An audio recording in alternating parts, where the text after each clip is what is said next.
নমস্কার, বহুদিন পর আবার একটা ভিডিও নিয়ে এলাম।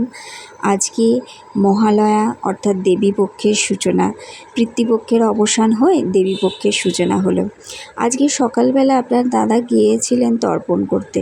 প্রতি বছরই যদিও যায়, এবার এবছর আমি সঙ্গে গিয়েছিলাম।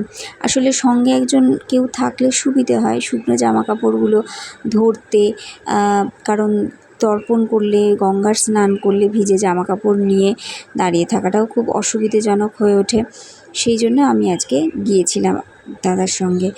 সেখানে গঙ্গার ঘাটে গিয়ে দেখি এত ভিড় যে লোকে লোকারণ্য হয়ে গেছে। বহু দূর দূরান্ত থেকে লোকেরা এসেছেন তর্পণ করতে এবং বহু ভোর থেকে এইটা শুরু হয়ে গেছে। আমরা তো তাও অনেকটা বেলায় গেছি, প্রায় তখন 6টা বাজে, তখন গেছি। তখনই দেখছি যে লোকের প্রচণ্ড ভিড়। আর যখন যাচ্ছিলাম তখন বহু লোক তর্পণ সেরে বাড়িও ফিরছিলেন। তা আমরা দুজন গেলাম। আপনার দাদা তো আমাকে শুকনো জামা কাপড়ের ব্যাগটা ধরিয়ে দিয়ে সাঁই সাঁই করে গঙ্গার দিকে চলে গেলেন তর্পণ করতে। এবার আমি এখানে দাঁড়িয়ে আছি, দাঁড়িয়ে দাঁড়িয়ে এত ভালো লাগছিল চারিদিকটা দেখতে, এত সুন্দর। আর প্রচুর ভিড়, পুলিশ রয়েছে, বহু সাংবাদিকরাও এসেছেন, তারা এখানের সমস্ত কভার করছেন। এত ভালো লাগছিল। গঙ্গার একটা হালকা ঠান্ডা হাওয়া দিচ্ছিল, তার সঙ্গে একটা রোদ উঠেছে। রোদের একটু তাপ ছিল, তবে কষ্ট যে হচ্ছিল খুব একটা তা নয়। তারপর গঙ্গাতে তখন সেই সময়টা জোয়ার ছিল। এই দেখুন কত লোক তর্পণ সেরে উঠে আসছেন, আবার কত লোক যাওয়ার জন্য ব্যবস্থা করছেন। খুব ভালো লাগে এই দৃশ্যগুলো দেখতে।